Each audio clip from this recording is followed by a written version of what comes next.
Hi, friends. It's Reverend Laurie with Unity of Ocala on this crisp, cool, uh, where am I? November. Oh, this fall's going by so fast. I'm already throwing myself into December. I don't know why. No, it's November. It's November 18th, and it has been freezing cold in Central Florida, and I'm loving it. It is enchanting to get this nice burst of cool weather when it's usually so warm and muggy and sticky. This is nice. It's also nice that it doesn't stay very long, but it's tricky to know what to wear, isn't it? Because we get up early and it's cold, and then it starts warming up a little and we start peeling the layers off, and then it gets chilly again. Oh yes, it's so difficult living in Florida. Aren't we blessed? Well, this is the month of elimination, of letting go, of releasing. But as I spoke about on Sunday, it's also a time of divine alchemy. For me, and I think so many people, women, men of a certain age, I don't mean a number, I mean life experiences. I think that we've come far enough to understand that everything in our life has culminated into who we choose to be now.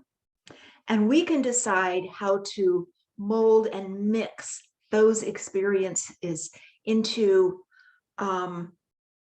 deeply imparted wisdom, excitement, joy, pain, horror, challenge, however we decide to do it.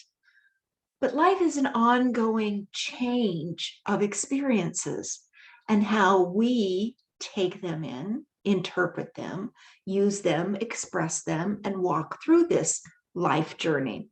And I choose to continue to search deeper and deeper and see what else is in me, what that next page is going to be. I'm an eternal optimist and forever curious and a constant learner. And I always go back to my art when I need that grounding and that creative spark and that flow and that quantum leap onto my next. And, you know, for those of you who know me very close, I've shared with you that I haven't painted or done any art since my husband died. All of these pictures yet to finish are untouched. I had planned to do great big pieces with texture. I even found the right kind of texture. The wall putty, the stucco that you use in the dry form, I can mix it with oil, I can mix it with water, I can put deep, rich dyes in it. I was so excited to do all that, and bam, just flat. It's as if the spark of creativity and art died with my husband.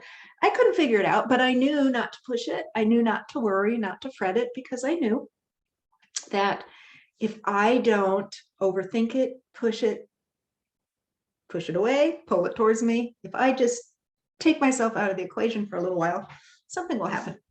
Well, a few months ago, I shared this with our Wednesday class, and I was so excited about their response because I never quite know how people are going to respond to my next page in life.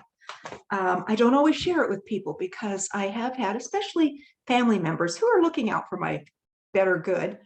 Sometimes if we share things too early, they tend to put a negative spin on it. They go to the things of the world. Why would you do that? How much is that going to cost? How will that benefit you? Will that take you away from your family? All of those things that people just tend to go to navigate towards. So I always protect those gifts given in meditations and in dreams. I protect them and reveal them when they're strong enough, when I feel safe enough to express them. I've gotten more and more open with my gifts and with my understandings of those whispers of spirit as I've learned to trust them more and more. God gives me little inklings and little winks of the next page, and I get to try to figure out the divine mystery. It's kind of how God and I dance. And I started having these dreams about art. I could tell it was my art. From years ago, like early paintings, early sketchings. And it was on a new kind of canvas. And you know how dreams are, you're kind of in and out of lucidity and you're not quite there, but you know you're in a dream. And I was seeing a new I wasn't close enough to feel it, but I was seeing and sensing a brand new canvas, and it was pliable and it was movable and it was moving away from me. I would see these sketches of mine and they would move away from me and they would move away from me. And I was thinking, wonder if I'm going to be doing murals, maybe on the sides of buses or something that are moving. I don't know.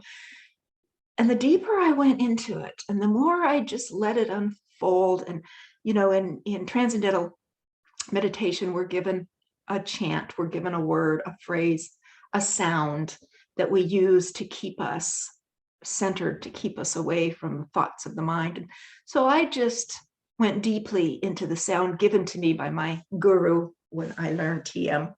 I just went deeply into that sound, and pretty soon the canvas got closer and closer to where I could touch it. And it was soft and pliant. And I recognized it finally as skin, people skin, human skin. I was able to feel certain body parts and see ink on the body parts. And I thought, body art, well, that's interesting. That's something I've never thought about. Call my daughter, call a few of my mentors, my buds, and I'm like, what's this about? This is interesting. Oh my goodness, they all had all different kinds of ideas and thoughts, and started going a little deeper. You know, tattoo has always been a part of the human experience of all cultures. It was just something I was never interested in. I just kind of considered it a bit taboo, a bit over the top. I forbid my children to get one. I just thought it was the silliest thing to put on your body, a permanent marking. I didn't understand the tattoo world at all. I still don't, a little bit more though. Of course, none of them listen to me. They all have tattoos. Even my husband got one late in life, like 10 years ago or 12 years ago. We had opened a store in Port Charlotte, and he went down there quite a bit. And he and my daughter rented a place down there, and they worked that shop down there together. And he'd been gone a couple of weeks, and he came home and he said, look what I got. And he rolled up his sleeve and he had this brightly colored tattoo. And of course I thought it was fake because I couldn't ever see him getting a tattoo or allowing one of his children to, or any of that. So I tried to scrub it off. And he's like, baby, scrub as hard as you want. That thing's not coming up. Sure enough, it was a real permanent tattoo, and it was beautiful. He was a fisherman, and it was a largemouth bass, fully colored. Brilliant artist did this. And it had the names of his children and me underneath it, a little worm hanging out of its mouth. And I kind of got to like it after the years, you know, but I never gave tattooing much of a thought after that until these dreams. And it wasn't just tattoos and permanent marks. It was these beautiful, like henna, you know, the wedding henna that the Indians do on their skin, on their toes, on their digits. I started studying and researching the art of tattoo, the art of tattoo. I had never considered tattooing an art. Boy, was I misled. I don't know why I was blocked, but since I've been having those dreams, I've been talking to lots of people, and I have found that more people that I talk to have tattoos than those who don't. And those who don't want me to learn how and give them one. I don't know what it's about. I know better than to second guess my creative sparks. So I've started studying. I've actually started school. Did you know there are tattoo schools? There's only 2 in Florida. It's becoming quite the thing now. It used to be you could only learn this art and learn it well by studying for years under an apprentice, like all ancient arts.